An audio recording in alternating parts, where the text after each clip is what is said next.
Good morning बच्चों, कैसे हो आप लोग। आशा करते हैं कि आप लोग अच्छे से होंगे और आपकी पढ़ाई भी अच्छे से चल रही होगी बच्चों।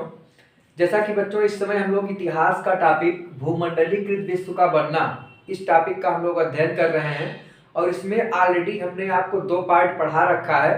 आज इसका तीसरा पार्ट होगा। अगर आप लोग वो दोनों पार्ट ना देखे हो तो उस दोनों का लिंक हम इसके डिस्क्रिप्शन बॉक्स में डाल देंगे। आप लोग पहले उन दोनों पार्ट को देख लीजिएगा, क्योंकि दोनों पार्ट में लगभग बहुत सी इंपॉर्टेंट चीजें बताई गई हैं। पहले आप उनको देख लीजिएगा और पूरा चैप्टर लगभग अच्छे से समाप्त किया जा रहा है। आप जब एक पार्ट देखोगे तो दूसरा पार्ट आपको ज्यादा समझ में आएगा, दूसरा देखेंगे तो तीसरा भी आपको समझ में आएगा। जैसा कि इसके पहले वाले पार्ट में हम लोग जो है ब्रिटेन में कॉर्न लॉ के बारे में पढ़े थे। ब्रिटेन में कॉर्न लॉ कैसे मतलब लागू किया गया था, क्यों लागू किया गया था और उसको लागू करने का कारण क्या था, और जब कॉर्न लॉ जब समाप्त किया गया तो क्यों समाप्त किया गया, उसका प्रभाव क्या पड़ा, इन सब चीजों के बारे में पढ़े थे। फिर कृषि के विस्तार के बारे में हम लोगों ने चर्चा किया था और फिर एशिया और अफ्रीका में किस प्रकार से उपनिवेशवाद हुआ और उसका क्या प्रभाव हुआ, इन सब का डिटेल अध्ययन हम लोग कर चुके थे। और अगर आप उसको नहीं देखें तो बच्चों पहले आप उसको देख लीजिए, क्योंकि बहुत ही महत्वपूर्ण टॉपिक है। आज हम लोग जो है भूमंडलीकृत विश्व का बनना में तीसरा पार्ट पढ़ेंगे और आज हम लोग विश्व बाजार के बारे में पढ़ेंगे कि विश्व बाजार क्या है, विश्व बाजार के उपयोग क्या है, विश्व बाजार से हम लोगों को लाभ क्या है, उसकी हानियां क्या हैं। और फिर उसके बाद प्रथम विश्व युद्ध के बारे में भी हम लोग जानेंगे। प्रथम विश्व युद्ध कब हुआ, क्यों हुआ, किन किन के बीच हुआ, क्या परिणाम हुआ, इन सब के बारे में एक डिटेल अध्ययन हम लोग करेंगे। बहुत ही इंपॉर्टेंट वीडियो होने वाला है आप लोगों के लिए। आप लोग पूरा वीडियो देखिए, क्योंकि एग्जामिनेशन पॉइंट ऑफ व्यू से यहाँ ये पार्ट आपका बहुत ही महत्वपूर्ण है। आप पूरा वीडियो देखिए और एक कॉपी और कलम लेके बैठिए कि जहां जो बातें आपको लगे कि ये इंपॉर्टेंट है इसको आप नोट भी करते चलिए और एक अच्छा सा नोट्स बनाइए बच्चों, ताकि कोई दिक्कत ना आने पाए आपको एग्जाम में। आज हम लोग देखेंगे कि विश्व बाजार क्या होता है। जैसे कि आप लोग जानते हैं कि विश्व बाजार नाम से ही क्लियर है कि विश्व का बाजार, यानी ऐसा छोटा मोटा बाजार की यहाँ पर चर्चा नहीं की जाएगी। यहाँ पर एक ऐसे बाजार की बात की जाएगी जो पूरे विश्व को कवर करता हो। कहने का मतलब, जैसा कि हम लोग जानते हैं कि बाजार का मतलब छोटा मोटा बाजार, तो वो छोटा मोटा बाजार नहीं बल्कि विश्व के बाजार से तात्पर्य हमें आज देखना है कि क्या होता है विश्व का बाजार। तो विश्व का बाजार अगर पूछा जाए तो देखा जाए कि पूरे विश्व में बहुत सारे देश हैं, तो बहुत सारे देश में सबका अलग अलग अपना आयात निर्यात है, लेकिन हर देश में एक ऐसी जगह होती है जहां पर लगभग विश्व के कई देशों का माल आता है और वहां पर बिकता है और वहां से यहाँ इस जहां पर बिकता है उस देश के लोग जो है वहां से उन चीजों का सामान मतलब खरीदते हैं। जैसे कि देखा जाए एग्जाम्पल के तौर पे, जैसे अपने यहाँ भारत में मुंबई है। मुंबई एक विश्व बाजार के रूप में प्रसिद्ध है। क्यों? क्योंकि मुंबई में बहुत सारे देश से लोग बाजार वाले आते हैं, अर्थात व्यापारी आते हैं और वहां पर अपना व्यापार करते हैं और बंबई से हम लोग अन्य देशों के भी सामान को खरीद सकते हैं। तो कहने का तात्पर्य यह हुआ कि विश्व बाजार क्या है। विश्व बाजार एक ऐसा बाजार होता है जहां पर विश्व के कई देशों द्वारा क्या होता है, बाजारीकरण होता है, बाजार लगाया जाता है और वहां के सामान वहां के आम जनता को भी मुहैया हो जाता है। तो यहाँ पर मैंने कुछ बातों को लिख रखा है कि विश्व बाजार क्या है, उसके बारे में आइए हम लोग देखते हैं। जैसा कि विश्व बाजार, तो जहां दुनिया के सभी देशों के सामान एक साथ सभी लोगों को उपलब्ध हो, उसे हम विश्व बाजार कहते हैं। तो बात वही है कि दुनिया जहां पर ऐसा स्थान जहां पर दुनिया के सभी देशों का सामान हमें वहां पर मिल जाए। जैसे भी मुंबई हम जाएं, मुंबई के विश्व बाजार में, तो मुंबई के विश्व बाजार में हमें पाकिस्तान का भी सामान मिल जाएगा, हमें अमेरिका का भी सामान मिल जाएगा, हमें मतलब कहने चीन का भी मिल जाएगा, रूस का भी मिल जाएगा, फ्रांस का भी सामान मिल जाएगा। मतलब दुनिया के बहुत सारे देश जो है वहां पर आके अपना बाजार लगाते हैं। तो ऐसी बाजार को, ऐसी जगह को हम क्या कहेंगे, विश्व बाजार, जहां पर विश्व के अनेक देश बहुत सारे देश आके अपना वहां पर बाजार लगाते हैं। ऐसी जगह को क्या बोलते हैं? विश्व बाजार कहते हैं। तो वही मैंने लिखा कि दुनिया के सभी देशों के सामान एक साथ सभी लोगों को उपलब्ध हो जाते हैं। मतलब आपको अगर चाइना का कोई सामान लेना है या फ्रांस का कोई सामान लेना है या पाकिस्तान का कोई सामान लेना है तो आपको वहां जाने की जरूरत नहीं है, बल्कि आप विश्व बाजार में चले जाएंगे तो आपको वहां पर अलग अलग जगह पर सब पूरा सेंटर बना रहता है कि यहाँ पर फ्रांस का सामान बिक रहा है, यहाँ पर चाइना का बिक रहा है, यहाँ पर अमेरिका का बिक रहा है, यहाँ पर पाकिस्तान का बिक रहा है। तो आपको जहां का सामान लेना है आप वहां पर जाइए, उस लेन में आपको वो चीज वहां पर मिल जाएगी। तो विश्व बाजार एक ऐसा बाजार के रूप में डेवलप हुआ है कि जहां पर हमें कहीं जाने की जरूरत नहीं है उस देश में, बल्कि हम अपने बाजार में ही यानी विश्व बाजार में ही उन सभी चीजों को हम प्राप्त कर लेते हैं। तो अब विश्व बाजार के बारे में आप लोगों ने जान लिया कि विश्व बाजार क्या होता है। अब उसके उपयोग के बारे में हम लोग जानेंगे कि जो विश्व बाजार है ये इसका उपयोग किस प्रकार से होता है और कैसे इसका उपयोग हम विभिन्न देशों द्वारा किया जाता है, उसका क्या उपयोग है, उसके बारे में हम लोग अध्ययन यहाँ पर करते हैं।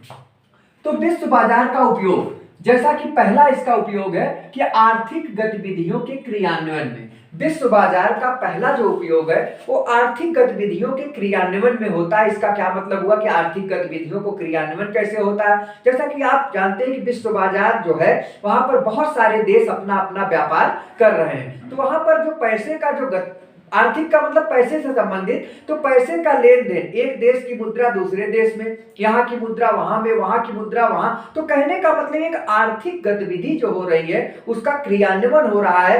हम जाके वहां पर सामान खरीदते हैं तो ऐसा नहीं कि हम मुंबई में अगर मान लीजिए अमेरिका का बाजार लगा है तो उसको हम डॉलर देंगे, उसको हम अपना रुपया ही देंगे, वो बात अलग है, कुछ रुपए को वो अपने डॉलर में कन्वर्ट करता होगा। तो एक प्रकार से आर्थिक की क्रियान्वयन की क्रिया होती है पर विश्व बाजार में। ये इसका उपयोग है कि आर्थिक गतिविधियों के क्रियान्वयन में ये विश्व बाजार अपनी एक अहम भूमिका निभाता है। इसके बाद विश्व बाजार में क्या होता है कि व्यापारी, पूंजीपतियों, किसानों, श्रमिकों के हितों की रक्षा करता है। ये विश्व बाजार जो होता है ये अलग अलग लोगों की रक्षा करता है। जैसे उसमें सबसे पहले व्यापारी के हितों की रक्षा कैसे होता है? आप जानते हैं कि विश्व बाजार में व्यापार होता है, जैसा कि बाजार है तो व्यापार होगा। तो विश्व बाजार में जो व्यापारी होते हैं उनको ज्यादा बड़ा प्लेटफॉर्म मिल जाता है अपने व्यापार को करने के लिए, अपने दुकान को लगाने के लिए एक बड़ा स्थान, एक बड़ा सा प्लेटफॉर्म मिलता है और वहां पर उनका सामान भी खप जाता है, क्योंकि वहां पर अलग अलग देश के लोग आते हैं और सामान का डिमांड भी बहुत ज्यादा होता है। तो कह सकते हैं कि जो व्यापारी होते हैं वो अपने सामान की बहुत अच्छे ढंग से बिक्री कर लेते हैं और ज्यादा से ज्यादा सामान विश्व बाजार में बिक जाता है। भाई ये छोटा सा मार्केट होगा तो वहां पर जाहिर सी बात है कि क्या होगा, कुछ ही लोग आएंगे, तो कुछ लोग आएंगे तो उसी में बाजार होगा। लेकिन जो विश्व बाजार है वो दुनिया का सबसे बड़ा बाजार होता है, वहां पर बहुत से दूर दूर के लोग आते हैं और वहां पर अपना खरीदारी करते हैं। तो उससे क्या होता है, व्यापारियों के हितों का क्या होता है, लाभ होता है। उनको एक बड़ा सा प्लेटफॉर्म मिल जाता है अपने व्यापार को करने के लिए। तो पहला लाभ तो व्यापारियों के लिए होता है। दूसरा, पूंजीपतियों के हितों का भी लाभ होता है। पूंजीपति क्या होते हैं? जो बड़े बड़े लोग हैं, जो महाजन लोग हैं, जो पैसे वाले लोग हैं, पूंजीपति वाले लोग हैं, उनको भी विश्व बाजार क्या करता है, उनके हितों की रक्षा करता है। वो अपना पैसा वहां पर लगाते हैं। पूंजीपति लोग जो हैं वो विश्व बाजार में अपना पैसा लगाते हैं कि मान लीजिए कोई सामान खरीद लिए और ज्यादा मात्रा में खरीद लिए, फिर उसको विश्व बाजार में उतार के फिर बेच रहे हैं, तो उनके भी हितों का क्या होता है, लाभ होता है विश्व बाजार में। किसानों का भी लाभ हो रहा है। कैसे किसानों का लाभ हो रहा है? भाई किसानों का काम क्या है, कृषि करना, खेती करना, खेती से उपज बढ़ाना। तो जब उनकी उपज बढ़ती है, पैदावार बढ़ता है, तो वो माल कहाँ जाता है, विश्व बाजार में। और जब विश्व बाजार में चला जाता है तो वहां पर बहुत से दूर दूर के लोग आते हैं और उनकी खरीदारी अच्छे ढंग से हो जाती है। तो किसानों को क्या होता है, उनका माल बिक जाता है। भाई किसान पहले व्यापारी को देंगे, अब व्यापारी अपना सामान कहाँ ले जाएगा, विश्व बाजार में। तो जब व्यापारी बेचता है विश्व बाजार में तो वो जल्दी जल्दी क्या करता है, किसानों से खरीदता भी है। तो किसानों का माल भी बचने नहीं पाता है, उनका भी हित होता है। भाई जब माल बिकेगा, व्यापारी लोग ले जाके जब उसको विश्व बाजार में बेचते हैं तो फिर से वो किसान के पास आते हैं, अपना माल लेते हैं, फिर विश्व बाजार में ले जाएंगे, फिर बिकेगा, फिर किसान से ले जाएंगे। तो कहने का मतलब किसानों का भी लाभ होता है। वो अपना मेहनत करते हैं तो उनका माल भी समय समय पर बिकता रहता है, तो उनके हितों का भी विश्व बाजार क्या करता है, रक्षा करता है, लाभ होता है। अगला है श्रमिक। श्रमिकों के हितों का भी रक्षा होता है। जैसे श्रमिक के हित का कैसे लाभ हो रहा है भाई, विश्व बाजार क्या है, विश्व बाजार में सामान बिकते हैं। मान लीजिए आर्थिक जो कृषि से संबंधित चीजें हैं या उद्योग से संबंधित या कोई फैक्ट्री से संबंधित कोई चीज बिक रहा है वहां पर, तो उसको बनाने के लिए श्रमिक तो होंगे ना। तो कोई सामान अगर बिकेगा तो उसको ज्यादा से ज्यादा मात्रा में बनाना पड़ेगा। मान लीजिए गेहूं ज्यादा खरीदा जा रहा है विश्व व्यापार में, या कपास ज्यादा खरीदा जा रहा है, या गाड़ी मोटर ज्यादा खरीदा जा रहा है, तो जाहिर सी बात है जिस सामान की डिमांड ज्यादा होगी उसकी पूर्ति भी तो होनी चाहिए। तो पूर्ति होने के लिए वो ज्यादा मात्रा में बनेगा। भाई अनाज ज्यादा बिक रहा है तो किसानों को, श्रमिकों को क्या करना पड़ेगा, ज्यादा मेहनत करना पड़ता है, तो उनको काम मिलता रहता है। तो काम एक श्रमिक के लिए सबसे बड़ा लाभ क्या है, उसको रोज काम मिल रहा है, अर्थात उसको काम मिलेगा तो उसके हित की रक्षा होगी। तो ये विश्व बाजार जो होता है ये अलग अलग लोगों के हितों की रक्षा करता है।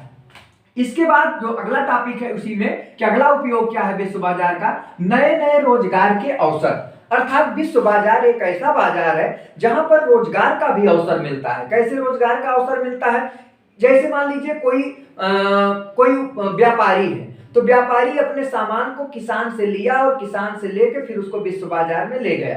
तो वहां पर क्या होता है, वो अकेले ऐसा नहीं कर लेता भाई, विश्व बाजार बहुत बड़ा प्लेटफॉर्म होता है, एक जगह कोई छोटी सी जगह नहीं है। तो उसको क्या करना, अपने सामान को बेचने के लिए बहुत से लोगों की मदद भी लेनी पड़ती है। तो मदद तो फ्री में कोई करता नहीं है, तो लोगों को रख लिया जाता है। एक व्यापारी 100 से 150, 200, 400 लोगों का अपना एक ग्रुप बनाए रहते हैं और उसी के माध्यम से क्या होता है कि वो अपना व्यापार करते हैं। तो कहने का मतलब ये जो 200, 400 लोगों को, 500 लोगों को जो अपने व्यापार में लगा रखे हैं, उनसे वो पैसा कमा रहे हैं, तो वो 200, 400 को क्या मिल रहा है, रोजगार मिल रहा है। तो विश्व व्यापार क्या कर रहा है, नए नए रोजगार को भी प्रदान कर रहा है, वहां से भी लाभ हो रहा है। अगला जो है फायदा विश्व बाजार का उपयोग, वो है आधुनिक विचार व चेतना का विकास। आधुनिक विचार कहने का मतलब जैसा कि हमने आपको बताया कि विश्व बाजार में अलग अलग देशों के लोग आते हैं, अपने माल को वहां पर बेचते हैं। तो वहां पर आधुनिक विचार, अब भाई जैसे मान लीजिए हम कुछ सोच रहे हैं, कोई सामान हमारे यहाँ बिक रहा है, कहीं से कुछ मान लीजिए दूसरे देश से, चाइना से कोई सामान आया, हमको लगा कि यार नहीं ये तो सामान बड़ा अच्छा है, तो हमारे दिमाग में हो सकता है उसके पहले ना रहा हो, लेकिन उसको देखने पर ये क्या होता है, चेतना जग जाती है कि हमें भी कुछ इस तरीके से करना चाहिए। तो विश्व बाजार में जहां हम बहुत सारी चीजों को देखते हैं, अलग अलग देशों का सामान देखेंगे तो हमारे अंदर भी एक चेतना जगती है कि हम इस सामान को हम बनाएं और अच्छा बनाएं। तो एक आधुनिक विचारधारा आती है और एक चेतना जगती है कि हम अब इस तरीके से काम करेंगे ताकि उसका नंबर कट जाए। एक आधुनिक विचार, चेतना और प्रतिस्पर्धा का भी भाव आता है, कंपटीशन का भी भाव आता है। जैसे मान लीजिए कोई किसी देश का कोई सामान, मान लीजिए मोबाइल है, चाइना का मोबाइल यहाँ आया, मान लीजिए विश्व बाजार में उतरा,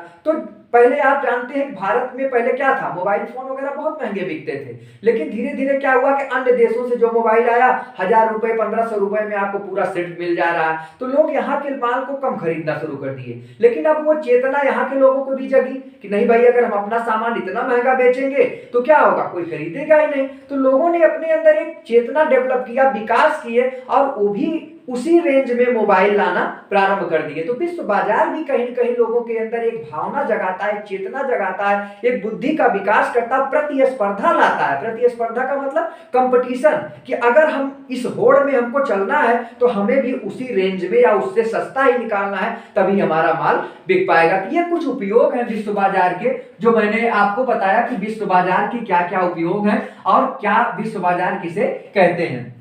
अब अगला जो टॉपिक है वो विश्व बाजार, तो मान लीजिए तो उपयोग हो गया कि विश्व बाजार का उपयोग हम किस किस प्रकार से करते हैं, कैसे करते हैं, उसमें किन किन लोगों के हितों की रक्षा होती है। अब अगला जो टॉपिक है वो विश्व बाजार का क्या लाभ है। अब कई बार क्वेश्चन पूछा गया कि विश्व बाजार के कौन कौन से लाभ है, तो हमने यहाँ पर लिख रखा है। तो पहला जो लाभ है विश्व बाजार के लाभ, वो है व्यापार व उद्योगों को गति मिला। इसका क्या मतलब हुआ, पहला जो लाभ है विश्व बाजार का वो क्या है, व्यापार और उद्योग दोनों को क्या मिल गया, गति मिला। गति मिलने का क्या मतलब है भाई, विश्व बाजार है, बहुत बड़ा बाजार है, दूर दूर देश से वहां पर व्यापार हो रहा है और दूर दूर से लोग आते हैं खरीदारी करने। तो होता क्या है कि वहां पर ज्यादा मात्रा में व्यापार होता है। भाई अगर किसान अपना माल जो है अपना अन्न जो है व्यापारी को देता है, व्यापारी उसको विश्व बाजार में लाता है, तो क्या मिलता है, तो जल्दी जल्दी उसका सामान बिकता जाता है, रुकता नहीं है। और उद्योगों का भी वही हाल है कि उद्योग में जो कुछ भी फैक्ट्री में बन रहा है वो विश्व बाजार में आ रहा है, तो विश्व बाजार से तुरंत उसका क्या हो जा रहा है, सेलिंग हो जा रही है, तो उसमें एक गति मिल रहा है, रुक नहीं रहा है। भाई विश्व बाजार एक ऐसी जगह है जहां पर सामान आता है और दूर दराज से लोग आते हैं, तो कोई ना कोई उस माल को खरीद ही रहा है, इसलिए रुकने नहीं पाता। जब माल बिकता रहेगा तो माल बनता भी रहेगा। भाई माल बिकेगा तो माल बनेगा, अगर माल बिकेगा नहीं तो माल बनेगा नहीं। तो चूंकि विश्व बाजार में क्या होता है, माल का हमेशा बिकता रहता है, वहां पर बहुत से दूर दूर के लोग आते रहते हैं, तो माल का बिकना अर्थात विश्व बाजार में क्या होता है, उद्योगों में, कृषि में गति मिलती है, अर्थात वो रुकने नहीं पाता, हमेशा प्रोडक्शन होता रहता है, निर्माण होता ही रहता है। इसके बाद क्या है, पूंजीपतियों, मजदूर, शक्तिशाली मध्यम वर्ग का उदय होता है। ये इसका ये दूसरा लाभ है। विश्व बाजार का जो लाभ दूसरा है वो क्या कह रहा है, पूंजीपतियों का उदय होता है। बिल्कुल होता है भाई, जैसे कुछ लोग तो भाई पहले से पुश्तैनी पूंजीपति हैं, लेकिन कुछ लोग ऐसे भी हैं जो विश्व बाजार में अपना पैसा लगाकर थोड़ा थोड़ा पैसा कमा के धीरे धीरे क्या हो रहे हैं, वो पूंजीपति बन जा रहे हैं। तो नए नए पूंजीपतियों का क्या हो रहा है, उदय भी होता है। वहां पर भाई जा रहे हैं तो छोटे में अपना काम किए, धीरे धीरे 1 से 2 कमाए, 2 से 4 कमाए, 4 से 8, और धीरे धीरे उसी विश्व बाजार से क्या हो रहे हैं, धीरे धीरे उनके पास जब पूंजी इकट्ठा हो जाती है तो पूंजीपतियों में चले जाते हैं। पूंजीपतियों के उदय में भी विश्व बाजार एक लाभ उसका दिया जा सकता है। और इसके बाद पूंजीपतियों का मजदूर भी है, मजदूर का भी उसमें उदय होता है। भाई वहां पर बड़े बड़े लोग जो है अपने मजदूर रखते हैं, बहुत सारे श्रमिक को रख लेते हैं, अकेले तो वहां पर व्यापार करेंगे नहीं, तो मजदूरों का भी उदय होता है। वहां पर मजदूरों की जरूरत पड़ती है तो मजदूरों का भी उदय होता है, नए नए मजदूर आते हैं। और शक्तिशाली मध्यम वर्ग, शक्तिशाली मध्यम वर्ग का मतलब कभी कभी सामान को बेचवाने में कुछ बिचौलियों की जरूरत पड़ती है, तो मध्यम वर्ग की भी जरूरत पड़ती। मान लीजिए हम इंडिया से ले जाके, या कोई मान लीजिए हमारा कोई मान लीजिए चाइना का कोई आया और मुंबई में अपना स्टॉल लगाया, कोई चीज बेच रहा है, तो वहां के चाइना के लोगों के लिए यहाँ मुंबई में भाई यहाँ कोई जानने वाला नहीं, तो यहाँ के लोगों को क्या कर लेता है, बिचौलिया बना लेता है, उसको मध्यम वर्ग के रूप में यूज करता है कि आप मेरा ये माल बेचवाओ, और उसका उसके साथ क्या हो जाता है, शर्त हो जाता है भाई जैसे ये पेन है, मान लीजिए चाइना का है, ये चाइना वाला का कहा भाई इसको हमें 10 रुपए में बेचना है, अब तुम इसे 15 में बेचवा दो तो 5 रुपए तुम्हारा हो जाएगा। तो वो मध्यम वर्ग भी बीच में आ जाते हैं, उनका कुछ नहीं लगा है, केवल वो क्या कर रहे हैं, कस्टमर को समझा रहे हैं, नहीं नहीं ये तो बहुत अच्छा है, इसमें ये क्वालिटी है, ये है, वो है। अब चाइना का व्यक्ति कोई चीज समझाएगा या कोई दूसरे देश का कोई व्यक्ति यहाँ पर समझाएगा तो उसकी बात तो नहीं मानेंगे, लेकिन जब यहाँ का कोई व्यक्ति उसको बताएगा नहीं ये बात अच्छी है, तो क्या कर लेता है, मध्यम वर्ग भी पैसा कमा रहे हैं विश्व बाजार में, केवल और दलाली करके, दलाली कह सकते हो, एजेंट का काम करते हैं कि ये भाई अच्छी है और सामान को बेचवाते हैं। भाई उनको तो 10 रुपया चाहिए, बेच के 10 रुपया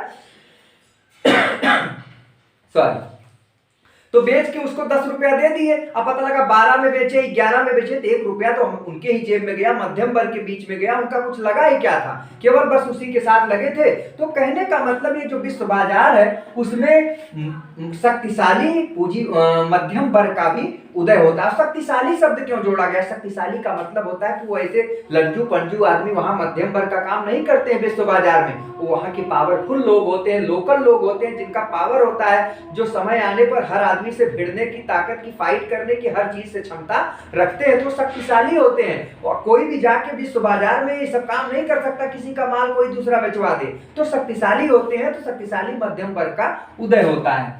इसके बाद अगला जो पॉइंट है वो है रेल, सड़क, परिवहन, बंदरगाहों का विकास।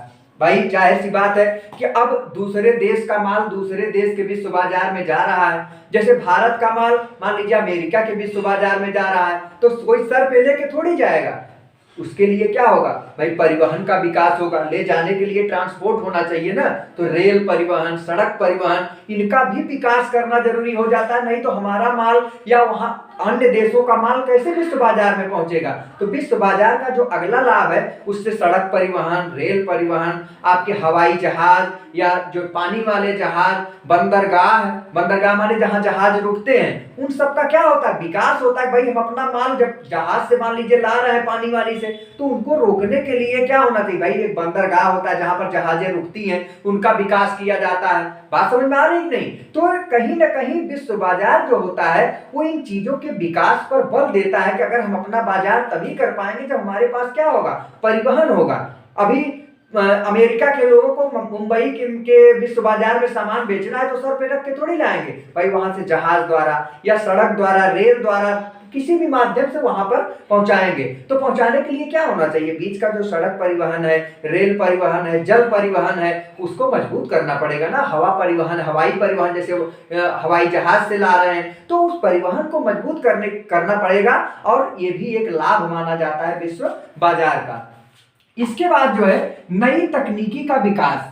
विश्व बाजार का जो अगला लाभ है वो नई तकनीकी का विकास भी करता है। जैसे अभी मैंने आपको बताया था कि विश्व बाजार क्या करता है, नई नई चीजों को सिखाता भी है। पता लगा हमारे यहाँ कुछ बन रहा है, हम जितना जान रहे हैं उतने जान रहे हैं। किसी वहां पर विश्व बाजार में हमने देखा कि यार फला देश से ये चीज आया है, ये तो बड़ा बढ़िया प्रोडक्ट है, इसको हमें भी करना चाहिए। तब उसकी तकनीकी को हम जानने की कोशिश कर लेते हैं, किस टेक्नोलॉजी द्वारा ये बना है। तो नई नई तकनीकियों का भी विकास होता है, और नई नई तकनीकी जब वहां पर उतरती हैं तो जाहिर सी बात है कि उसका विकास होगा। भाई किसी चीज को हम जब तक तकनीकी से नहीं जोड़ेंगे तब तक हमारा विकास नहीं होगा।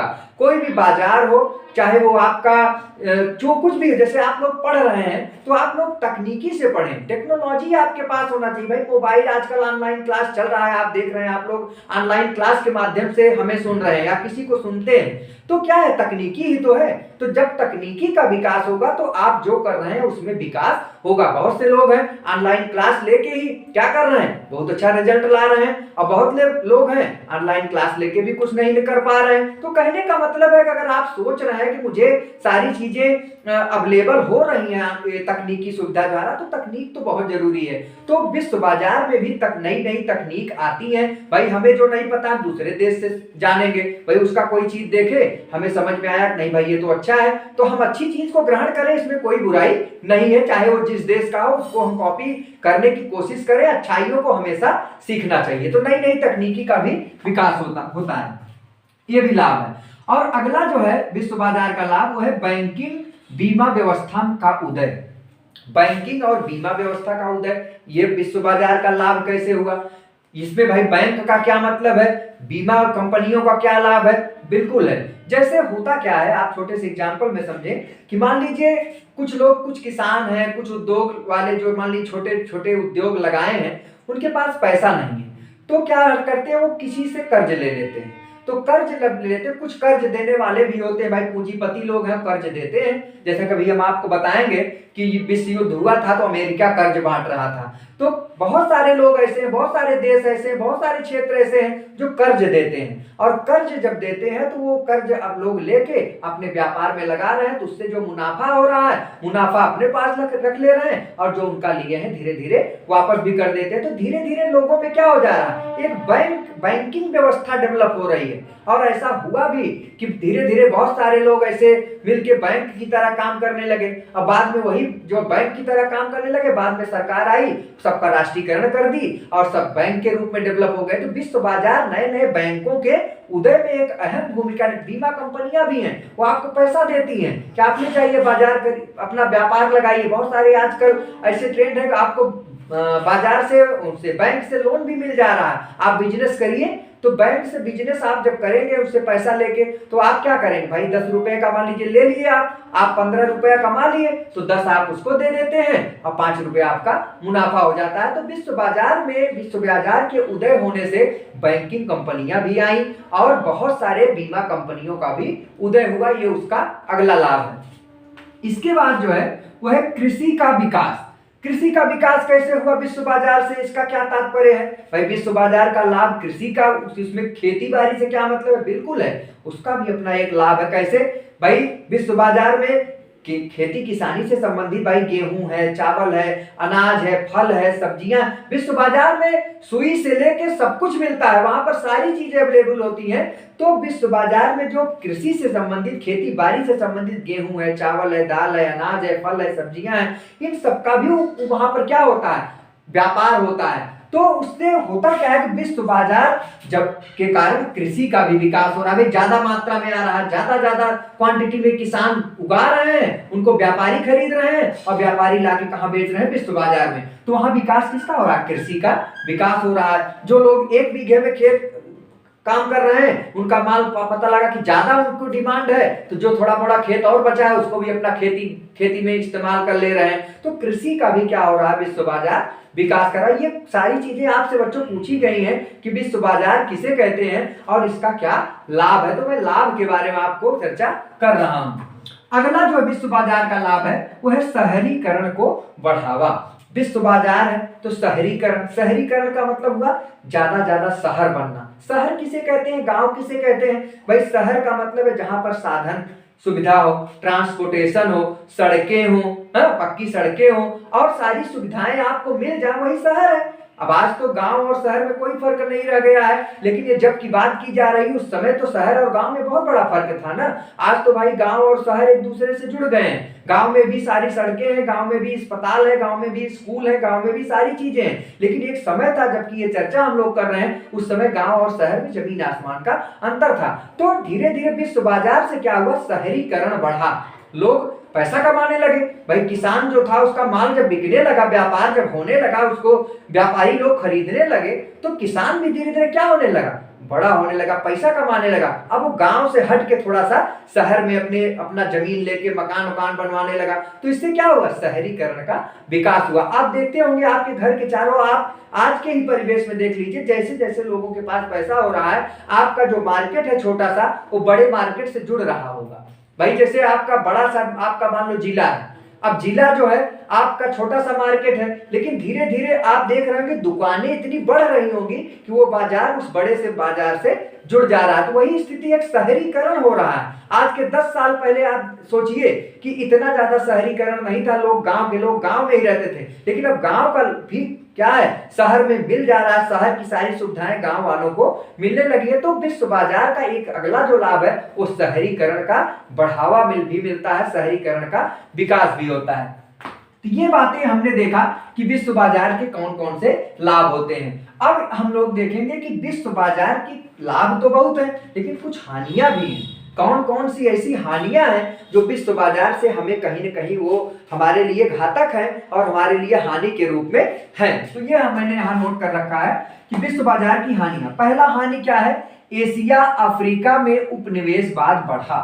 जैसे विश्व बाजार आया तो एशिया, जैसे हमारा भारत देश क्या है, एशिया में ही है, एशिया और अफ्रीका जैसे जो महाद्वीप है उनमें क्या बढ़ा, उपनिवेशवाद बढ़ा। उपनिवेशवाद बढ़ने का मतलब, उपनिवेशवाद हमने इसके पहले वाले में चर्चा कर लिया है। उपनिवेश का मतलब है कि हम क्या हुआ, जैसे हमारे भारत के ऊपर, हमारा भारत किसका उपनिवेश था, अंग्रेजों का उपनिवेश था। तो जब व्यापार बढ़ा तो व्यापार बढ़ने की वजह से लोगों में क्या हुआ, प्रतिस्पर्धा आया। जैसे यहाँ पर एशिया में अपना भारत है, यहाँ पर उपनिवेशवाद क्यों बढ़ा, क्योंकि व्यापार यहाँ से, व्यापार से ही तो शुरू हुआ था। अंग्रेजों को लगा कि भाई यहाँ पर मसाले है, कपास है, सूती वस्त्र है, उसके कच्चे माल बहुत ज्यादा अवेलेबल थे। तो व्यापार की वजह से नहीं, वो जो विश्व बाजार में जब वो गया माल, तो कहीं न कहीं लोगों का ध्यान गया कि यार वहां पे तो ऐसी व्यवस्था है, तो चलो उसको हम कब्जा कर लेते हैं। तो उपनिवेशवाद भी बढ़ा कहीं न कहीं, किससे, विश्व बाजार से। विश्व बाजार के आ जाने से लोगों में क्या हो गया कि इसको, जहां से जो माल आता था, अगर कोई तगड़ा बड़ा सा देश रहता था, ताकतवर देश होता था, तो वो तुरंत जाके उस पर कब्जा करता था, अटैक करता था, युद्ध होता था। तो विश्व बाजार का जो पहला हानि है वो उपनिवेशवाद को बढ़ावा मिला, और स्पेशली एशिया और अफ्रीका में। इसके बाद जो अगला लाभ, हानि है उसका, वो है लघु व कुटीर उद्योग बंद हो गए। इसका क्या मतलब हुआ, लघु माने छोटे, जो क्या हुआ कि विश्व बाजार जब नहीं था तब लोग घर में, गांव में अपने ही खेती किसानी में अपना जो सामान, छोटे छोटे किसान जो थे वो अपना सामान बेच लेते थे। लेकिन हुआ क्या, जब विश्व बाजार आ गया तो लोग अपना, विश्व बाजार में सारे लोग क्या करने लगे, भाई जो किसान हैं, बड़े बड़े किसान, वो उनको दे रहे हैं व्यापारी को, व्यापारी वहां ले जाके बेच रहे हैं। अब स्थिति क्या हो रही है कि जो छोटे मोटे उद्योग थे उनका कहीं ना कहीं प्रभावित हो रहे थे। वो विश्व बाजार में लोग चले जा रहे हैं, वहां पर खरीद के लेके चले जा रहे हैं, वहां उनको सस्ता भी मिल जाता था। भाई सस्ता इसलिए मिल जाता था कि वहां पर बहुत सारी दुकानें हैं, बहुत सारे माल आ रहे हैं, तो वहां उनको सस्ता मिल जा रहा, थोक में मिल जा रहा। अब जो किसान अपना सामान बेचेगा तो अपना प्रॉफिट लेके ही बेचेगा। भाई अगर वो 10 रुपया अगर उसमें लगाया है तो जब तक 11 नहीं पाएगा तब तो क्यों देगा आपको। लेकिन पता लगा विश्व बाजार में वो चीज 8 रुपए में मिल जा रहा है, तो हम 11 रुपए क्यों दें। तो जो छोटे छोटे जो उद्योग थे, जो कुटीर उद्योग, लघु उद्योग, वो क्या हुए, विश्व बाजार के द्वारा वो धीरे धीरे बंद हो गए, समाप्त होने लगे। ये नुकसान था। इसके बाद जो अगला नुकसान था वो है आपसी प्रतिस्पर्धा। इसका निर्माण, आपसी प्रतिस्पर्धा बढ़ा। आपसी प्रतिस्पर्धा के कारण उग्र राष्ट्रवाद का उदय हुआ। ये दोनों बातें हमें समझनी है कि आपसी प्रतिस्पर्धा क्या है और उग्र राष्ट्रवाद कैसे उसका उदय हुआ। आपसी प्रतिस्पर्धा का मतलब जैसे आप जाने कि एक ही देश पर कई देशों का क्या रहता था, कब्जा रहता था। जैसे मान लीजिए इंग्लैंड जो था वो कई देशों को अपना उपनिवेश बना रखा था। हमने आपको बताया था कि इंग्लैंड था, उसमें आपका ये क्या कहते हैं ब्रिटेन था, कई देशों पर अपना एक उपनिवेश बना रखा था, कब्जे में रखा था। अब पता लगा जब सारे देशों का कब्जा सारे देशों पर है, अब कुछ देश ऐसे थे जिन पर किसी का कब्जा नहीं था, जो किसी पर कब्जा नहीं किए थे। अब वो बेचे कहां, जहां जिसका कब्जा है वो अपना माल वहां बेच रहा है। तो क्या हुआ, उनमें आपस में माल बेचने के चक्कर में अपने व्यापार को करने के लिए आपस में झगड़ा शुरू हो गया। जैसे यहां पर क्या हुआ, पुर्तगाली भी आए, डच भी आए, फ्रांसीसी भी आए, अंग्रेज भी आए। अब सब व्यापार करने के, सब अपना उपनिवेश इसको बनाना चाह रहे थे भारत को। लेकिन अंत में क्या हुआ, आपसी प्रतिस्पर्धा बढ़ा। पुर्तगाली सोच रहा है मेरा माल बिके, यहाँ पर जो डच वाला है वो सोच रहा है मेरा माल बिके, और जो फ्रांसीसी है वो सोच रहा है मेरा माल बिके। अब आपसी द्वंद्व बढ़ गया, सब में युद्ध शुरू हो गया। और उस युद्ध में क्या हुआ, जो जीता उसका उपनिवेश बनाओ। तो क्या हुआ, अगला जो इसमें बताया जा रहा है कि इसमें क्या हुआ कि आपसी प्रतिस्पर्धा बढ़ा। आपसी देशों में आपस में लड़ाई शुरू हो गई और उसके साथ साथ क्या पैदा हो गया, उग्र राष्ट्रवाद। उग्र राष्ट्रवाद, राष्ट्रवाद तो आप लोग जानते हैं कि अपने देश के प्रति जो प्रेम होता है वो राष्ट्रवाद है। लेकिन उग्र राष्ट्रवाद का मतलब होता है कि जैसे अपने देश के प्रति तो प्रेम है लेकिन पता लगा दूसरे देश के प्रति हम वो भाव नहीं रख रहे हैं। जैसे क्या है, अंग्रेज यहां से सामान ले जाके यहां का शोषण करते थे, अब विकास कहां करते थे, अपने इंग्लैंड और ब्रिटेन का। जाहिर सी बात है, तो ये क्या है, उग्र राष्ट्रवाद उनके लिए कहा जाएगा ना। अपने देश का तो आप विकास कर रहे हो लेकिन जहां का आप तबाह कर रहे हो वो भी तो किसी का देश है। तो ये उग्र राष्ट्रवाद की कैटेगरी में आता है कि हम बने, बाकी अगला चाहे मरे चाहे जिए, कोई मतलब नहीं, अगला देश रहे या ना रहे, मेरा देश रहे। तो ये भावना जब आती है तो वो उसको क्या बोलते हैं, उग्र राष्ट्रवाद। तो विश्व बाजार का जो अगला हानि था वो क्या बढ़ा, उग्र राष्ट्रवाद की भावनाओं का भी विकास हुआ। और क्या हुआ, आपसी प्रतिस्पर्धा बढ़ा, कंपटीशन बढ़ा।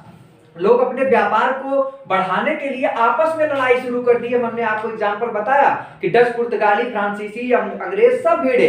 अब भिड़े तो आपसी प्रतिस्पर्धा बढ़ी। क्यों बढ़ी, सामान को बेचने के लिए। अंत में जो जीता उसी का उपनिवेश बना। तो ये बातें हमने आपको यहाँ पर बताई कि विश्व बाजार की क्या क्या हानियां हैं। अब स्थिति क्या हुई कि विश्व बाजार की हानियां तो आपने देख लिया, आपसी प्रतिस्पर्धा भी आपने देखा कि जब कई सारे देश आपस में लड़ने लगे व्यापार की वजह से, हम व्यापार करेंगे, हम अपना सामान बेचेंगे, तो धीरे धीरे स्थिति क्या होती गई, आपसी प्रतिस्पर्धा के कारण, उग्र राष्ट्रवाद के कारण एक प्रथम विश्व युद्ध की नींव पड़ गई। अर्थात लोग देश आपस में ही लड़ने लगे तो उसमें देशों देशों के बीच क्या हो गया, एक आपसी मतभेद हो गया और वही आपका क्या हो गया, प्रथम विश्व युद्ध का कारण बन गया। तो अब हम लोग अगला टॉपिक जो पढ़ेंगे वो है प्रथम विश्व युद्ध क्या है, कब हुआ था, कब तक हुआ था, किसके किसके बीच में हुआ, उसका क्या परिणाम रहा, इन सब के बारे में हम लोग चर्चा करते हैं। तो आइए देखते हैं, यहाँ पर हमने कुछ बातों को नोट कर रखा है। जैसे यहां पर मैंने लिखा कि इस उग्र राष्ट्रवाद ने प्रथम विश्व युद्ध की नींव रखी। उग्र राष्ट्रवाद को मैंने अब समझा दिया कि अपने देश के प्रति तो प्रेम हो लेकिन दूसरे देश के प्रति, चाहे दूसरा देश रहे या ना रहे, हम क्या करेंगे कि उससे कोई मतलब नहीं है, हमको अपने देश से मतलब। तो उग्र राष्ट्रवाद की जब भावना आ गई, अपना और पराया का भावना आ गया, इसी उग्र राष्ट्रवाद के कारण किसकी नींव पड़ गई, प्रथम विश्व युद्ध की नींव पड़ी। और सभी देश एक दूसरे देश को बहुत दुश्मन की निगाह से देखने लगे कि भाई ये तो हमारा व्यापार नहीं करने दे रहा है, ये हमको बेचने नहीं दे रहा है, अपना माल नहीं बेचने हमको, मतलब कहीं कहीं लोगों में दुश्मनी की भाव आ गई। और जब देश देश में जब दुश्मनी की भाव आ जाती है तो जाहिर सी बात है वहां पर विश्व युद्ध का होना अनिवार्य हो जाता है। तो प्रथम विश्व युद्ध का नींव भी उसी समय पड़ गया। तो आइए हम लोग देखते हैं कि किस प्रकार से प्रथम विश्व युद्ध हुआ। देखिए, प्रथम विश्व युद्ध जो होता है उसका समय जो है वो 1914 में शुरू होता है। और प्रथम विश्व युद्ध में क्या होता है, दो जो देश होते हैं, बहुत सारे देश, वो दो गुटों में बटे होते हैं। कुछ एक गुट में कुछ देश, दूसरे गुट में कुछ देश। तो हम लोग पहला गुट जो था, यहाँ पर मैंने नोट कर रखा है, उसको मित्र राष्ट्र कहा जाता था। जो पहला ग्रुप था उसमें बहुत सारे देश थे, मैंने कुछ देशों का नाम भी लिखा है, जैसे ब्रिटेन, फ्रांस और रूस। ये ताकतवर देश थे, ये मित्र राष्ट्र कहे जाते थे। इनका एक अलग गुट था। और दूसरा गुट था धुरी राष्ट्र। ये धुरी राष्ट्र के नाम से जाने जाते थे। इसमें मुख्यतः ऑस्ट्रिया, हंगरी, जर्मनी और तुर्की। तो ये दोनों गुटों के बीच में क्या हुआ, विश्व युद्ध हुआ। और ये 1914 में शुरू हुआ और कब तक चला, 1918 तक चला। मतलब 4 साल। आप सोच सकते हैं कि कितना बड़ा विध्वंस हुआ होगा विश्व युद्ध का। अर्थात एक दिन के युद्ध में तो वैसे ही तबाही हो जाती है। 2 दिन, 18 दिन का युद्ध महाभारत का हुआ था, तो पूरा कौरव और पांडव समाप्त हो गए थे। तो आप सोचिए, जो युद्ध 4 साल 5 साल लगातार देशों के बीच चला हो, आप सोच सकते हैं, आप कल्पना कर सकते हैं बच्चों कि उसका क्या प्रभाव पड़ा होगा युद्ध के दौरान और युद्ध के बाद। भाई युद्ध नाम ही है, युद्ध का मतलब ही विनाश होता है। हम लोग इसके प्रभाव को भी पढ़ेंगे कि प्रथम विश्व युद्ध का क्या क्या प्रभाव पड़ा था। आप सोच सकते हो कि युद्ध का क्या प्रभाव भी है। इतना लंबा चौड़ा समय तक चला कि 1914 में शुरू हुआ, 1918 तक चला। वो भी 18 में बंद ही नहीं हुआ, लगभग जाके 19 तक मतलब खींचा था, धीरे धीरे समाप्त हुआ था। तो यहां पर हमने कुछ बातों को लिखा है, आइए देखते हैं। तो प्रथम विश्व युद्ध 1914 में 2 गुटों के मध्य हुआ। और प्रथम गुट जो था उसको मित्र राष्ट्र कहा गया, जिसमें मुख्यतः ब्रिटेन, फ्रांस और रूस थे। और दूसरा जो ग्रुप था वो धुरी राष्ट्र था, इसमें ऑस्ट्रिया, हंगरी, जर्मनी और तुर्की थे। 1918 तक चला यह विश्व युद्ध और 1919 के पेरिस शांति सम्मेलन द्वारा समाप्त हुआ। अर्थात 18 तक तो चला, लेकिन 19 में एक शांति सम्मेलन हुआ देशों का कि भाई हम लोग इस तरीके से कब तक लड़ते रहेंगे, इससे तो सब कुछ तबाह हो गया, बर्बाद हो गया। कई देश तो ऐसे लुट गए कि वो बेचारे आज तक नहीं उभर पाए। मतलब लोगों के बीच ये हुआ कि भाई इस युद्ध में हम लोग केवल नुकसान हो रहा है। कुछ राष्ट्र तो बहुत हावी थे, बहुत ज्यादा पावरफुल थे, तो जो कमजोर राष्ट्र थे वो तो बिल्कुल लुट गए थे। तो एक शांति सम्मेलन जाके 4-5 साल के 1919 में पेरिस में एक शांति सम्मेलन हुआ था और उस शांति सम्मेलन में संधि हुई थी। जाहिर सी बात है, विश्व युद्ध हुआ तो जो देश जीता था वो हारे वाले देश पर क्या किया, उस पर कुछ आरोप लगाए। संधि में क्या होता है, जो हारने वाले देश होते थे उनकी बात मानते थे जो जीत जाते थे। तो बहुत सारी ऐसी चीजें हुई जो संधि में हुआ था। कुल 5 अलग अलग देशों के साथ 5 संधियां हुई थी, जिसमें जो जर्मनी देश के साथ जो संधि हुई थी, वर्साई की संधि, वो बहुत ही महत्वपूर्ण संधि मानी जाती है। कई बार पूछा गया है कि वर्साई की संधि किसके साथ हुई है, तो जर्मनी के साथ हुई थी प्रथम विश्व युद्ध के बाद।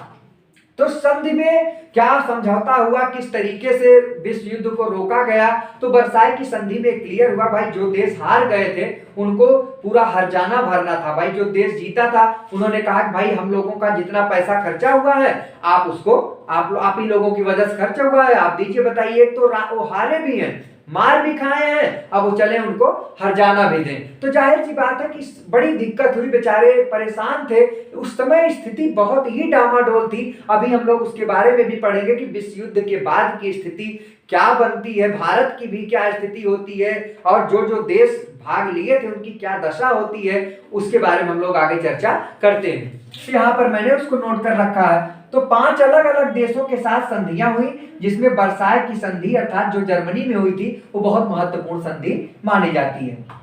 अब यहाँ पर हमें देखना है कि ये जो विश्व युद्ध हम लोग पढ़ रहे हैं इसको विश्व युद्ध क्यों कहा गया है, मतलब इसका नाम विश्व युद्ध क्यों पड़ गया। छोटी सी बात है यहाँ पर कि पहली बार तो हो रहा था, चलो ठीक है, प्रथम तो ठीक है, लेकिन इसको विश्व युद्ध क्यों कहा गया उसको हम लोग यहाँ पर देखते हैं कि इस प्रथम विश्व युद्ध को अर्थात ये जो वर्ल्ड वार था इसको विश्व युद्ध क्यों कहा गया। तो उसमें पहली बात जो है वो है कि विश्व युद्ध इसलिए कहा गया था कि पहली बार औद्योगिक रूप से संपन्न देश भाग ले रहे थे। मतलब पहली बार ऐसा हुआ था कि पहला बार कोई ऐसी युद्ध हो रहा था जिसमें औद्योगिक रूप से, मतलब जो काफी डेवलप देश थे, जो विकसित देश थे, वो इस युद्ध में भाग ले रहे थे। और इसलिए इनको क्या कहा गया, विश्व युद्ध कहा गया। और कैसे औद्योगिक रूप से विकसित लोग कैसे भाग ले रहे थे, इसमें हमने कुछ पॉइंट्स रखा है। जैसे पहली बार यहां पर क्या हुआ था, मारक हथियारों का प्रयोग हुआ था। जैसे इसके पहले जो युद्ध होते थे उसमें लोग तलवार से लड़ते थे, भाला से लड़ते थे, लाठी से लड़ते थे। लेकिन जो विश्व युद्ध हुआ था उस समय लोगों में, देशों में अलग अलग टेक्नोलॉजी इतना डेवलप हो चुकी थी कि लोग अच्छे अच्छे गन मशीन, अच्छे अच्छे तोप, ऐसे ऐसे पोत बना लिए थे, ऐसे ऐसे टैंक बन गए थे, ऐसे ऐसे गोला बारूद बन गए थे कि बिल्कुल विध्वंसकारी घटनाओं का पूरा परिणाम अंजाम देने वाली थी। तो पहली बार इस तरीके से यहाँ पर हुआ कि मारक हथियारों का प्रयोग जो हुआ, गन मशीन वगैरह का प्रयोग भी इसी में हुआ था। तो हम कह सकते हैं कि इसको विश्व युद्ध कहना उचित है। अर्थात इसके पहले भाला से, तलवार से, धनुष से, कमान से, तीर से युद्ध होता था, गुलेल से युद्ध होता था। लेकिन ये ऐसा युद्ध था जब क्या हुआ कि मारक हथियारों का प्रयोग किया गया, इसलिए इसको हम विश्व युद्ध में रख सकते हैं। दूसरा क्या था, वही मैंने यहाँ पर लिखा है, गन मशीन, जहाज, टैंक का प्रयोग हुआ था यहाँ पर इसी युद्ध में, इसलिए इसको हम विश्व युद्ध कह सकते हैं। और इसका परिणाम क्या हुआ था, भाई विश्व युद्ध हुआ, इतने दिन तक चला। तो एक जो मोटा मोटा आंकड़ा है, बताया जाता है कि विश्व युद्ध के दौरान लगभग 90 लाख लोग मारे गए थे और 2 करोड़ लोग घायल हुए थे। बहुत बड़ी संख्या है। आप सोच सकते हैं, बड़ी उस समय तो बहुत बड़ी थी, क्योंकि जब विश्व युद्ध हुआ तब उतनी जनसंख्या भी नहीं थी। तो उस समय अगर 90 लाख लोग मर जाएं और 2-2 करोड़ लोग घायल होकर हॉस्पिटल में चले जाएं, तो आप सोच सकते हैं कि एक अच्छी खासी बहुत ज्यादा नुकसान हुआ था। तो इस युद्ध को इसलिए हम विश्व युद्ध की संज्ञा दे सकते हैं। इसके बाद और क्या था, क्यों और क्या कारण था विश्व युद्ध इसको कहें, यूरोपीय सामाजिक और आर्थिक बदलाव भी हुए थे। मतलब इसके पहले जो जो युद्ध हुआ था उसमें इतना ज्यादा सामाजिक और आर्थिक बदलाव नहीं हुआ था। भाई कोई युद्ध चला, 2 दिन, 4 दिन, 10 दिन चला, वो समाप्त हुआ तो प्रभाव तो पड़ता था, लेकिन इतना ज्यादा सामाजिक या इतना ज्यादा आर्थिक प्रभाव नहीं पड़ा जितना कि इस विश्व युद्ध से पड़ा। तो कौन कौन से प्रभाव पड़े थे आर्थिक और सामाजिक, उसकी चर्चा भी हम लोग यहाँ पर किए हैं। जैसे पहला था, काम करने वाले की कमी हुई।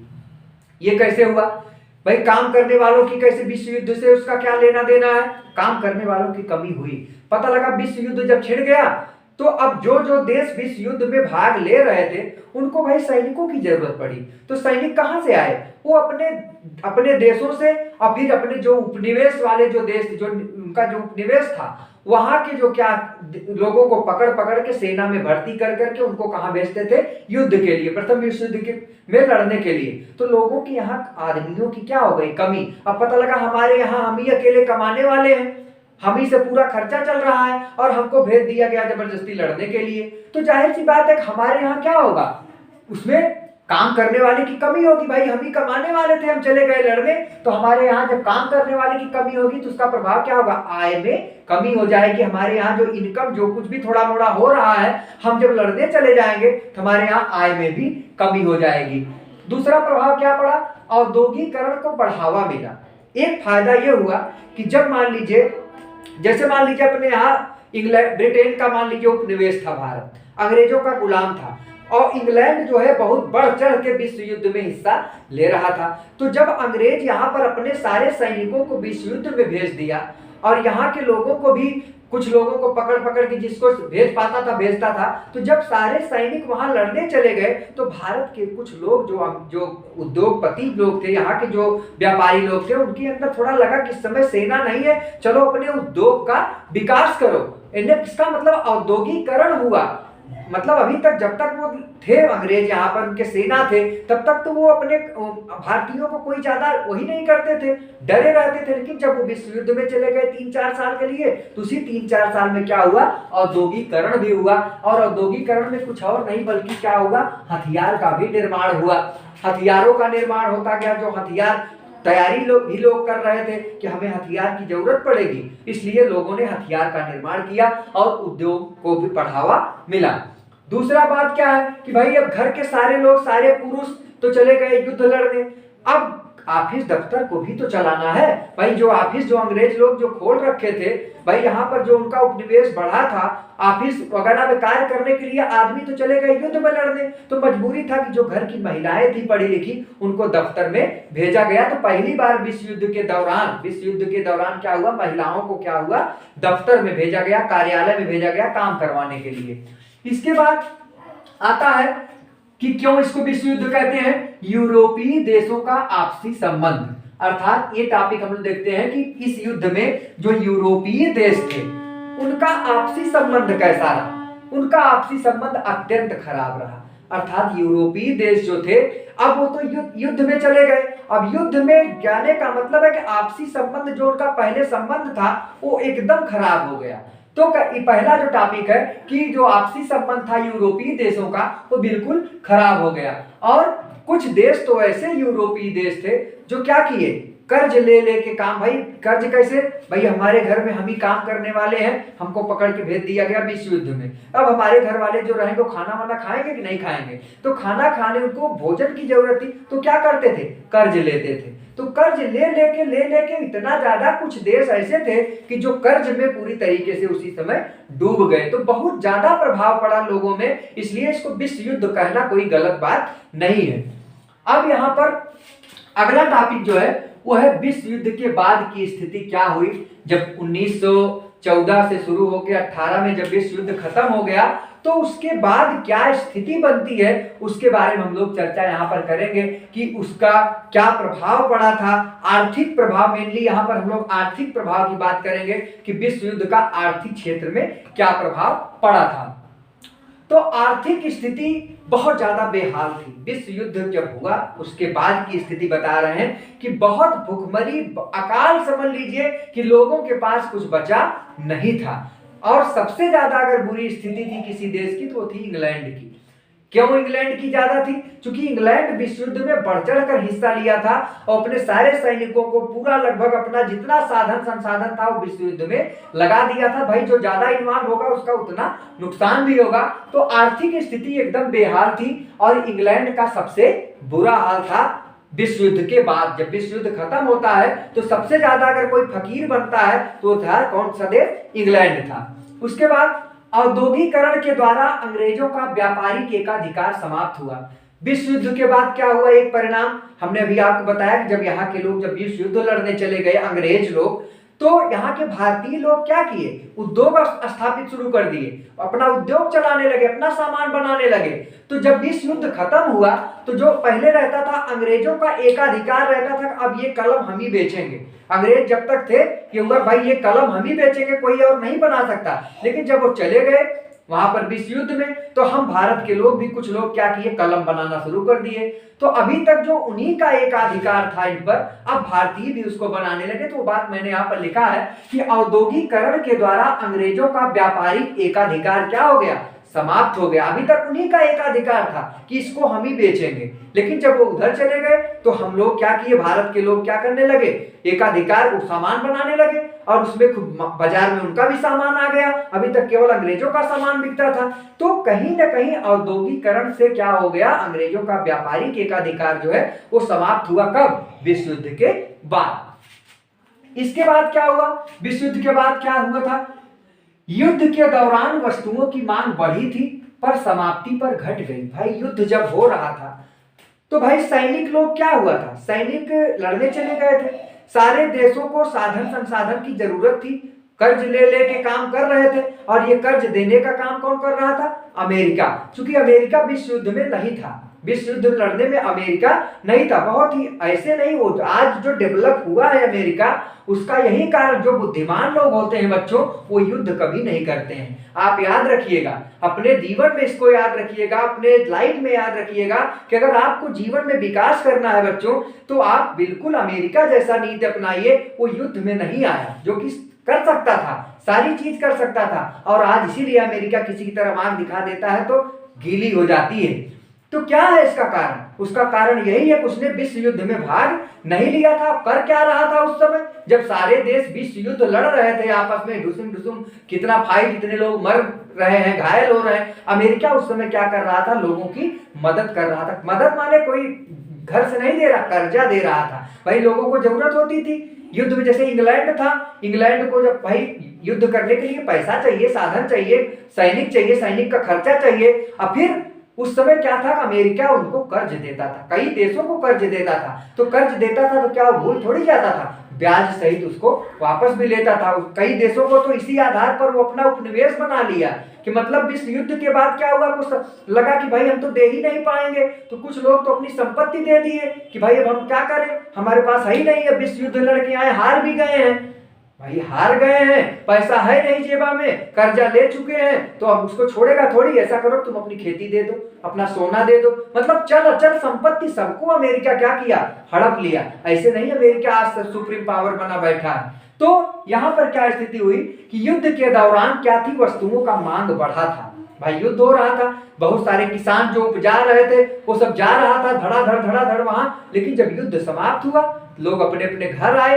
तो जब घर आए तो खेती बाड़ी करने लगे, सब अपने अपने घर में उपजाना शुरू कर दिए। तो मांग क्या हो गया, पहले ज्यादा था, अब जब सबके अपने घर में ही होने लगा तो मांग कम हो गई। तो एक दूसरा अगला विश्व युद्ध का जो प्रभाव था उसके बाद कि वो ये था कि युद्ध के दौरान वस्तुओं का जो डिमांड था वो तो बढ़ा था, लेकिन जब युद्ध समाप्त हो गया विश्व युद्ध के बाद उन्हीं वस्तुओं का क्या हो गया, मांग कम हो गया।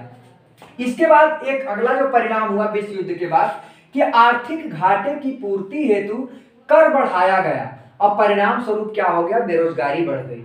इसको हम लोग समझते हैं आर्थिक घाटा। जैसे कि क्या हुआ कि इंग्लैंड मान लीजिए लड़ रहा है विश्व युद्ध, बढ़ चढ़ के ले रहा है, अब पूरा विश्व युद्ध हुआ, बहुत कर्ज में डूब गया। अब कर्ज में डूब गया, कर्ज अमेरिका से लिया है, अमेरिका भाई मांग रहा है अपना पैसा। तो क्या हुआ, उस समय स्थिति क्या हो गई कि उनको लगा कि जो टैक्स है उसको हम बढ़ा देते हैं, कर बढ़ा देते हैं लोगों का, जो हमारे यहाँ लोग बेचने आ रहे हैं, माल बेच रहे हैं अलग अलग देश के लोग, उनसे हम कर बढ़ा दे। भाई या तो आप यहाँ पर माल बेचना चाहते हैं तो अपना कर अब हमको इतना टैक्स चाहिए। तो टैक्स बढ़ाने से क्या हो गया कि लोग, अब जिसको पता लगा मुझे अगर मान लीजिए मैं 5,000 रुपए कमाता हूँ, अब 5,000 कमाता हूँ तो मान लीजिए 3 मजदूर रखा हूँ, 3 लेबर रखा हूँ, उसी में से उनको भी देना है। लेकिन अगर सरकार हमसे कहे कि भाई आप हमको इतना टैक्स दीजिए, ज्यादा दीजिए, तो हम क्या करेंगे, 3 मजदूर की जगह 1 मजदूर निकाल देंगे, 2 मजदूर में ही काम करेंगे। तो 1 मजदूर बेरोजगार हुआ कि नहीं। तो टैक्स बढ़ाने से क्या हुआ, बेरोजगारी भी बढ़ी। तो विश्व युद्ध के बाद बेरोजगारी भी इतनी बढ़ गई थी कि लोग फैक्ट्रियों में छटनी शुरू हो गई थी। भाई फैक्ट्रियों पर क्या लग गया, टैक्स लग गया, अब भारी टैक्स लग गया। अब टैक्स को पूरा कैसे किया जाए, तो उसी मजदूर को कम करके पता लगा जहां पर 10,000 मजदूर काम कर रहे हैं, 2,000 मजदूर की छटनी हो गई। 2,000 मजदूरों का जो पैसा था वो कहां चला जाता था, टैक्स में। तो ये स्थिति थी क्या, विश्व युद्ध के बाद की स्थिति थी। अब यहाँ पर अगला जो टॉपिक है वो प्रथम विश्व युद्ध जो आपने देखा, उसके बाद आर्थिक व्यवस्था पर क्या प्रभाव पड़ा था। अभी तक तो हम लोगों ने सामूहिक रूप से देखा कि किस प्रकार से उस पर क्या प्रभाव पड़ा प्रथम विश्व युद्ध के बाद। तो आर्थिक व्यवस्था कैसी थी, यहाँ पर हम लोग अभी आज की इस वीडियो में इंग्लैंड और अमेरिका के बारे में पढ़ेंगे कि इंग्लैंड की क्या स्थिति थी और अमेरिका की क्या स्थिति थी प्रथम विश्व युद्ध के बाद, उसकी आर्थिक व्यवस्था। तभी हमने आपको बताया था कि इंग्लैंड की दशा बहुत ज्यादा दयनीय थी, बहुत ज्यादा खराब थी इंग्लैंड की। क्यों, क्योंकि ये विश्व युद्ध में बहुत ज्यादा बढ़ चढ़ कर हिस्सा लिया था। उसका तो समझ लीजिए तबाह हो गया था और अमेरिका से इतना कर्जा ये ले लिया था कि उसी कर्ज में डूब गया था। तो हमने यहाँ पर नोट कर रखा है कि क्या स्थिति थी इंग्लैंड की। तो अत्यधिक दयनीय थी, बहुत ज्यादा दयनीय थी, भारी कर्ज, उस पर भारी कर्ज भी था और बेरोजगारी भी थी। जैसा कि मैंने आपको बताया कि इंग्लैंड में बेरोजगारी है, बेरोजगारी बढ़ी कैसे, भाई टैक्स बढ़ाए तो मजदूरों की छटनी हुई। तो ये सारी चीजें हो गई, बहुत ज्यादा दयनीय स्थिति हो गई, भारी कर्ज में इंग्लैंड डूब गया था और वहां पर बेरोजगारी बढ़ गई थी। और भारत और जापान से व्यापारिक प्रतिस्पर्धा भी बढ़ गई। अब क्या हुआ, अभी तक क्या था, जब तक यहाँ पर इंग्लैंड अकेले था, जब तक विश्व युद्ध नहीं हो रहा था, तब तक सामान बाजार पर उसका एक अधिकार था, उसका ही सामान बिकता था, उसी का माल बिकता था, उसी का एक अधिकार था। लेकिन जब वो उसके सारे लोग युद्ध में चले गए तो स्थिति क्या हो गई, यहाँ के लोग भी उद्योग अपना चलाना शुरू कर दिए, माल बनाना शुरू कर दिए। तो जब उनका माल जब भारत का माल भारत में बिकने लगा, तो अब जब दोबारा युद्ध लड़के आए विश्व युद्ध के बाद, तो फिर जब वो लड़ना चाहे तो कंपटीशन बढ़ गया ना। अब लोगों ने अपना पूरा एकदम ये देख लिया कि पहले इनका कोई कंपटीशन नहीं था, यही थे, एक में थे 10 में भी थे। अब क्या हुआ कि भारतीयों का भी माल बाजार में आ गया था। तो यह एक प्रभाव था इंग्लैंड में कि जापान का भी माल, जापान का प्रोडक्ट पहले से ही बड़ा अच्छा रहता था, भारत का प्रोडक्ट, जापान का प्रोडक्ट भी आ गया था, इसलिए जो इंग्लैंड का प्रतिस्पर्धा था वो बहुत ज्यादा बढ़ गया। इसके बाद किसानों की स्थिति भी बड़ी दयनीय हो गई इंग्लैंड में। भाई दयनीय कैसे हो गई, भाई जो किसान थे, अब वो प्रथम विश्व युद्ध के दौरान उनकी स्थिति क्या थी, भाई पहले रहता था भाई जब तक युद्ध हुआ किसान अपना माल बेच रहा है, भेज रहा है, उनको चलो प्रॉफिट मिल जाता था। लेकिन जब विश्व युद्ध समाप्त हो गया तो जब जो खपत थी वो कम हो गई, भाई जिसकी पहले ज्यादा जरूरत थी वहां भेजा जा रहा था, और जब विश्व युद्ध समाप्त हुआ तो वहां भेजना बंद हो गया। लोग अपने अपने घर आके अपना अपना काम करना शुरू कर दिए। तो काम करना शुरू कर दिए तो किसान क्या हुआ, फिर किसान का माल उतना नहीं बिकता था जितना विश्व युद्ध के दौरान बिकता था। तो उनकी स्थिति भी क्या होने लगी, दयनीय होने लगी। तो ये इंग्लैंड की बात हमने किया, विश्व युद्ध के बाद इंग्लैंड की क्या दशा हुई थी। अब करते हैं अमेरिका की बात। जैसा कि अभी हमने आपको बताया कि अमेरिका चालाक था, विश्व युद्ध में भाग नहीं लिया था, तो जाहिर सी बात है युद्ध किया ही नहीं, तो उसका तो बल्ले बल्ले था, मजा ही था। और क्या करता था, लोगों को कर्जा दिया था, अपना वसूली कर रहा था, उसके ऊपर तो कोई बुरा प्रभाव पड़ा ही नहीं था। वो तो बिल्कुल समझ लीजिए कि राजाओं की तरह था, भाई युद्ध नहीं किया था, वो तो केवल मजा ले रहा था। और जो जिन देशों को जो इसने कर्जा दे रखा था सबसे वसूली का काम कर रहा था। तो यहाँ मैंने नोट कर रखा है कि अमेरिका में यह युद्ध नहीं लड़ रहा था, अतः इसे कोई बुरा प्रभाव नहीं पड़ा, इस पर कोई बुरा प्रभाव, युद्ध नहीं लड़ा तो कोई बुरा प्रभाव पड़ेगा नहीं। और कई देशों को कर्ज देकर अपनी आर्थिक स्थिति को सुधार रहा था। ये काम मतलब बहुत इंपॉर्टेंट काम कर रहा था, बड़ा बढ़िया काम कर रहा था। तो मतलब जिन देशों को जरूरत होती थी कर्जा देता था, और उस कर्जा को जो है देकर उनसे जो ब्याज आता था वो अपने क्या करता था, अपने उद्योग में लगाता था, अपने व्यापार में लगाता था, औद्योगिकरण में लगाता था। तो धीरे धीरे मजबूत भी हो रहा था, और उनके जो ब्याज का पैसा आता था उससे वो धीरे धीरे सुदृढ़ होता गया, और उसकी आर्थिक स्थिति क्या होती गई, सुधरती गई। उसके बाद तकनीकी सहायता से उद्योगों में वृद्धि। अमेरिका दुनिया युद्ध लड़ रहा था, ये अपनी तकनीकी व्यवस्था सुधार रहा था। सोचो कितना, आज सोचते हैं यार अमेरिका कैसे इतना बढ़ गया, कैसे, तो आप भी बढ़ जाओगे। युद्ध मत करो। आज जो लोग युद्ध सोचते हैं कि फला देश को अभी गिरा दें, अभी मुझे मौका मिल जाए तो उसको मारे धुसुम हो जाए, लेकिन सोचो कि उसका परिणाम क्या होगा। आप विश्व युद्ध को याद करो कि जब एक देश दूसरे देश से जब लड़ता है तो युद्ध का परिणाम ही बुरा होता है। तो इसीलिए किसी भी चीज को हम सामंजस्य से निपटाएं। तो अमेरिका का आप उदाहरण ले सकते हैं कि अमेरिका ने युद्ध नहीं किया, जो आज विश्व का सबसे सुप्रीम पावर बन के बैठा है। तो यहाँ पर मैंने लिख रखा है कि तकनीकी सहायता से उद्योगों में वृद्धि कर रहा था। वो मार धाड़ में नहीं लगा था, सब तो अपने फौज को तैयार कर रहे थे, सेना में भेज रहे थे, युद्ध में गोलीबारी हो रही थी। और वो क्या कर रहा था, अलग अलग टेक्नोलॉजी बना रहा था, तकनीकी खोज रहा था कि क्या करें कि हम विकसित हो। अच्छा, उस समय लोगों का ध्यान कहाँ था, युद्ध में, कोई प्रतिस्पर्धा नहीं था, अकेले था, अकेले पूरी टेक्नोलॉजी पर अपनी पूरी कब्जा कर बैठा था।